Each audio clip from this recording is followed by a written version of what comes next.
JFD, just fair and direct.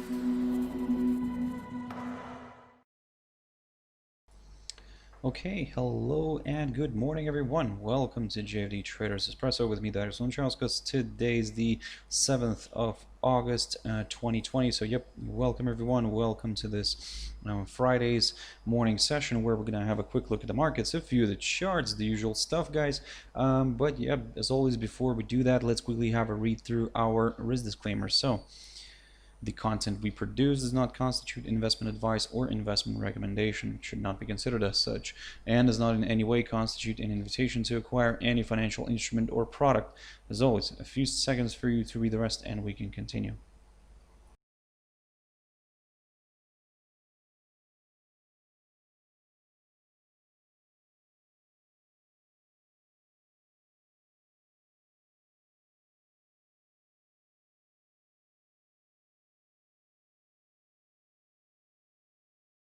Okay, so now then, also just before we jump into the charts, as usual, quick mentioning of our JFD YouTube channel, to which you can always subscribe to in order not to miss any of our upcoming videos, and of course our JFD Bank website, and specifically our JFD research page, which we also update on a daily basis. So yep, feel free to visit us here on jfdbank.com and click on the research tab right there on the top.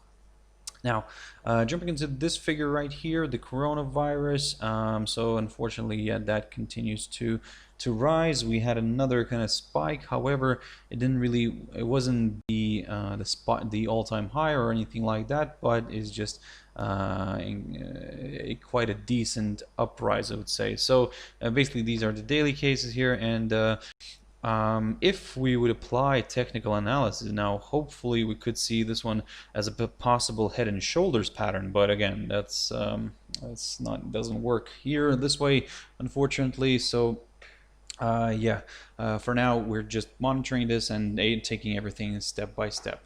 Now jumping into the charts, so excuse me.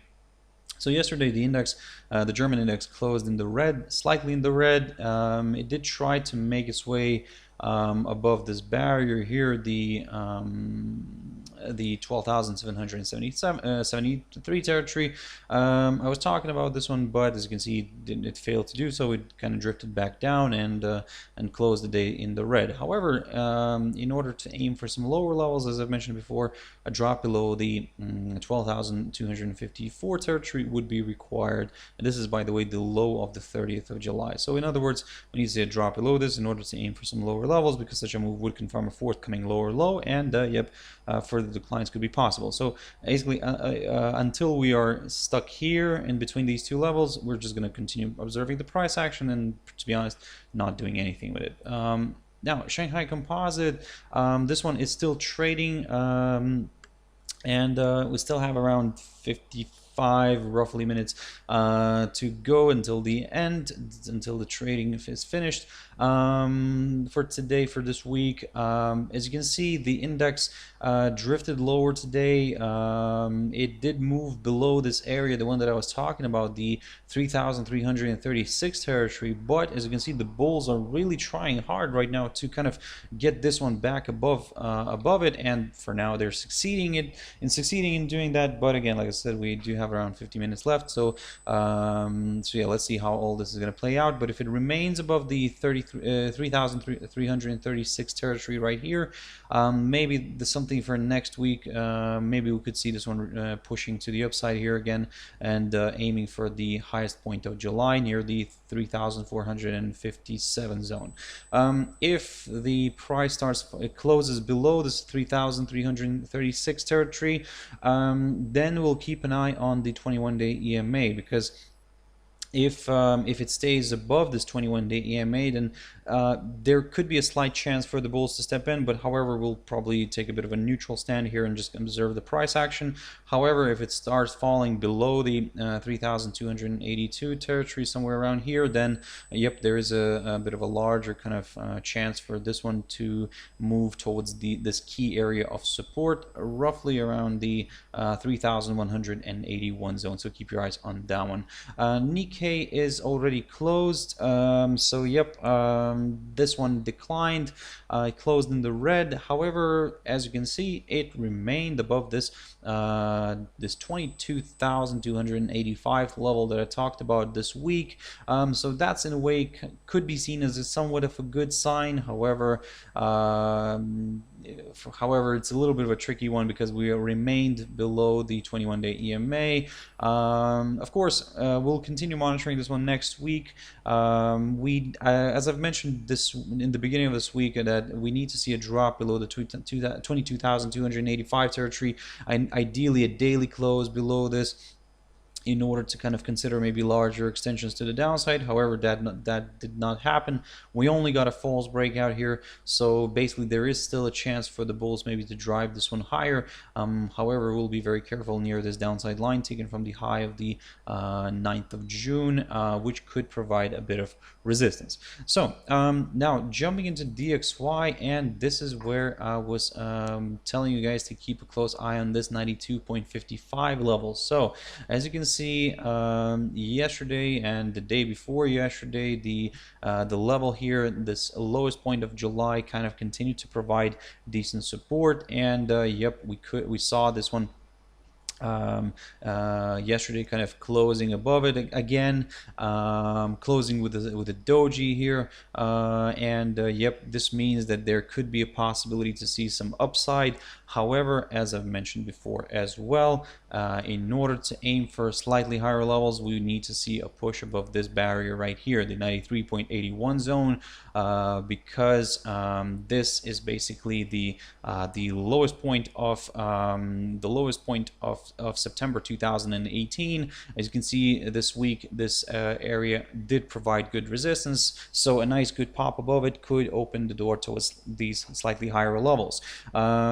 In a way, in addition, if we get the break above this area, we could also see a formation here of a nice a double bottom, with the neckline being around the 93.81 zone. So again, a lot of things to consider, guys. I mean, of course, as you understand, today we do have an eventful day. We do have the US NFPs coming out, Canadian job numbers as well. So there is something to watch out for.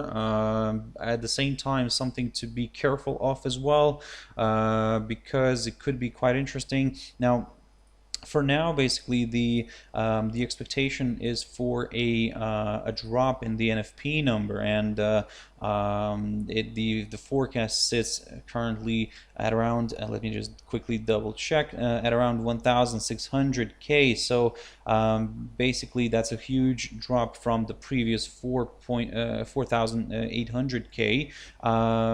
So yep, guys, keep your eyes on that one. Of course, some of you probably are looking at ADP figures that came out on Wednesday. Those disappointed, even fell further below the forecast. So some like to gauge the numbers, the two numbers, but yeah, I would strongly recommend not to do so. Just wait for that release first, and then if you want to act on it, then do so. But again, like I said, don't try to kind of over speculate on this too much, because sometimes it's a bit of a difficult one. So, and also something to keep in mind that basically you can have it read about this in the morning report that we will produce very soon. You can just visit our website for that. Yeah, just have a read in there, because we'll mention a few things around this, around the unemployment figures. So yeah, guys, like I said, keep your eyes on that. So jumping into DXY here, as I said, the 93.81 zone is the one to watch here in order to aim for some higher levels. But in case this suddenly starts dropping back down again, still keep your eyes on the 92.55 zone. A nice good daily close below it could open the door towards further declines. Jumping into gold, and this one is on fire this week, and look at this. Look at this beautiful movement here, and well, for some it's a beautiful movement, for some, maybe for those who are trying to short this one, is a disaster. So this morning the price hit the 2075 level, and basically this is what I was talking about, guys, in the beginning of this week, that when we were already hitting that psychological 2000 zone, that because we don't have a really good kind of level to what to aim for, we can only try maybe to aim for those beautiful numbers like the 2100 or even 2200. But again, for now we didn't have any reversal signal yet, so that's why it's gonna be a bit of a difficult one here, guys, to find a good resistance. So and the way the way we're playing out right now here is that if we get a break above the all-time high, then yes, then we aim for some higher levels. So basically, this whole week I was telling you that guys, and I was telling you that keep your eyes on the current highest point. And so, for example, when here on Tuesday, the price pushed above this previous high here, then yep, as you can see, it continued to push further like this. So that's the situation, the same situation here right now. So we're going to keep an eye on some of these levels, and of course, in order to aim for some higher levels, we need to see a push above the 2075 territory. So keep your eyes on that one. In terms of the downside, a drop below the 2034-35 zone, roughly around there, near the low of yesterday, could do the trick maybe for a few sellers, and we could see this one drifting to the downside. But again, for now, it's a very difficult one right now. Again, it continues to push further north. Now, the fact that it's getting closer to that beautiful number of 2100, it would be quite interesting to see if it can hit that. But the question here is how the NFPs will affect, or in general, will they affect here the price of gold. So let's see. So like I said, don't try to over speculate on this one. It's a very interesting day. It's Friday, by the way. Don't over trade. So yeah, guys, be safe. Now jumping into Litecoin, here the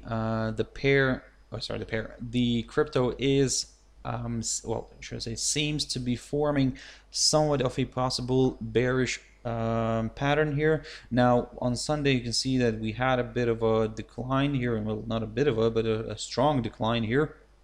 And then the crypto started recovering, but it's recovering very, very slowly. So these types of patterns tend to be a bit of a bearish ones, and in a way, we could see this one climbing a little bit higher, maybe even back towards the 62.17 zone, and then falling sharply to the downside if, of course, if it struggles to get above that 62.17 zone. So again, for now, be very careful. That's the reason why I have my upside scenario from around the 65 level. Ideally, that's, like I said, in order to aim for some higher levels, a break above that level, a break above that barrier kind of would confirm a forthcoming higher high, and more buyers could be joining in. Now jumping into AUDJPY, and yep, this one is, I haven't looked at this one for quite a while, and this one is slowly climbing higher. However, today we're seeing a bit of weakness here in AUDJPY here, and in general in the Australian dollar. We did get the monetary policy statement from the RBA. The interest rate decision was announced on Tuesday, if I'm not mistaken, or Wednesday. But yeah, we got the RBA monetary policy statement today. So of course, in there, the few key points are that they're not planning to increase interest rates until they see some sort of stabilization in inflation, or at least inflation getting closer to their target, which is between 2 and 3%. Basically, also they need to see unemployment, or let's just say progress, a good progress towards full employment, and of course the saddest kind of part on all this for Australia, of course, is that the RBA is expecting that the Australian GDP will contract by around 6% this year. So yeah, not very maybe pleasant news here, even for the actually for everybody, but and especially for Australian dollar traders. So here, unless you're shorting it, of course. So but again, at the moment, looking at this picture, for example, here, it is a bit of a difficult one to kind of interpret, because on one hand we do have the equities that are still rising, and on the other we have a bit of tensions globally and weaker kind of job numbers, weaker employment. Yes, so all this is kind of really right now forcing AUDJPY to kind of to remain kind of neutral, I would say. Because here we have a representation of the two kind of risk currencies. So one is the safe haven, the yen, and the other one is the kind of performs well when the markets are performing well as well. So for now, looking at this picture here, wait for a pop above the 76.79 zone first before kind of, let's say, aiming for some higher levels. This could be that kind of more of a safe game, but in terms of the downside, you could start looking at some lower levels if we get a drop below the 75.16 zone. So keep your eyes on this one. Now, US dollar against the Japanese yen. I talked about this one this week, and you can see this level here that I mentioned. I talked about this pair yesterday as well. So this 105.20, or let's round it up to the 105.30 area did provide decent support and continued to provide decent support. You can see that the pair is still trading above it. Now, what I was saying yesterday as well, that all this could look like a possible bullish flag. However, before we get or should I say, until we get a break above the 105.94 zone here, we're not really gonna aim for any higher levels. If we do get a push above this, then yes, we'll aim for the upside, and we'll aim for a bit of a larger correction here towards this this downside resistance line taken from the high of the 24th of March. In terms of the downside, we need to see a drop below the 104.51 zone before, let's say, considering lower areas. Jumping into USDCHF, now this one is a good mirror image of DXY right now. You can see that the pair is trying to kind of rebound as well. So this area here, the 0.1973, the one that I talked about previously, did provide decent support. You can see that the pair is trying to push up again. However, we need to see a nice good push back above the 0.9184 level here, marked by the low of March 20th, in order to consider maybe a larger correction to the upside towards this, at least towards this downside line taken from the high of the 28th of May. Now, again, it will be very careful. Again, like I said, we do have the NFPs today, so this pair might course get affected by the numbers, the job numbers from the US. So that's why be very careful here, guys. And for now, keep your eyes on a break, on a possible break of one of these levels, either through the 0.9184 here, or a drop below the 0.9073 territory, and ideally a daily close below that area could do the trick for more sellers. So keep your eyes on that one. Jumping into GBPNZD very quickly here. So I talked about this pair this week as well, and look at this. It is moving nicely here. It is basically for now doing everything what I was saying, that this level here could act as a very nice area of support, the 1.9638. For now, it is doing exactly that. It is getting supported here near this level. So let's see if we actually get something like this, if we get this nice reversal to the upside. For those who are more on the cautious side, what you could do here is wait for a break above the 200-day EMA in order to be a little bit more on the safe side. A nice good push above it could open the door towards the next potential target here, around that psychological 2 level. In terms of the downside, well, we would probably take a bit of a very conservative approach here and wait for somewhere for a drop below the 1.9475 territory right here, and then kind of aim for some lower levels. At the same time, the rate would be placed below the 21-day EMA. GBPUSD, quick update here. So the pair did move higher, but yesterday, but failed to kind of reach that 1.32 level that I was talking about this whole week, and that's the highest point of March. You can see that the pair is now kind of correcting a little bit lower. However, we'll still be very careful here. I'm not saying that this is gonna now turn to the downside. If it drops and closes the daily candle below the 1.3035 territory right here, then yes, we could consider a bit of a bit of a larger correction here to the downside. Until then, until the pair is stuck here in this territory, there is still a possibility for GBPUSD to move higher. However, now taking into consideration everything what we see here, to be honest, preferably now we would probably wait for a push above the 1.32 zone and then aim for some higher levels, because again, this is a very strong area of resistance. You can see that the pair is getting a hold up there, so probably just to be on the safe side, we'll wait for a push above the 1.32 territory. Now, jumping into Euro USD, and as you can see, everything's kind of working out to the idea that I've mentioned this week, basically of seeing a possible range. So the 1.1909 level failed to kind of, or should I say, the pair failed to break above it, or failed to stay above it, failed to close a daily candle above it. So this kind of is now an indication that there could be a possibility to see some declines. You can see that the pair drifted lower, and today already it found support near this 1.1815 level. And that's, by the way, the 1.1815, just to remind you, that's the highest point of September of 2018. So good potential target, and well, that target was already reached. Yesterday it acted as a good support zone. Today it is kind of taking that role, but if suddenly, let's say, the pair starts dropping lower, below this level, then aim for that lower side of the range here, which will probably now take it as a range, the lower side of the range near that 1.1725 level that I kept talking a lot about this week. So because a nice drop below it could lead this pair towards a bit of a larger correction to the downside. However, if the 1.1815 territory continues to provide decent support, and we see the pair reversing sharply to the upside and breaking above the 1.1909 level, then this is where it could become very exciting for the buyers. So that's why for now, guys, be very careful here.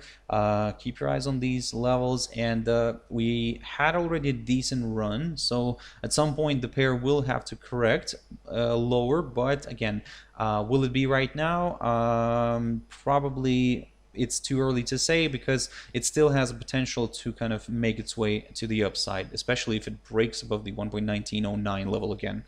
So yeah, keep your eyes on that one. But if it starts dropping below the 1.1725 territory right here, then yes, we could consider a bit of a larger correction to the downside. So guys, I really hope you found it useful, and thank you very much for sticking around and watching this one till the end. Like I said, keep your eyes on the data today. It's quite important. So let's see how the markets are going to behave. For now, probably the main suggestion is to not to overtrade, guys. I mean, like I said, it's Friday. Stay reasonable, don't be too greedy. The most important, stay safe, guys, both health-wise and market-wise. And if you want to catch my video later on, my traders tea time, as always, 13:15 GMT time. But for now, guys, I hope you have a wonderful trading day. Stay safe, and I'll see you later. Thank you very much, and bye-bye.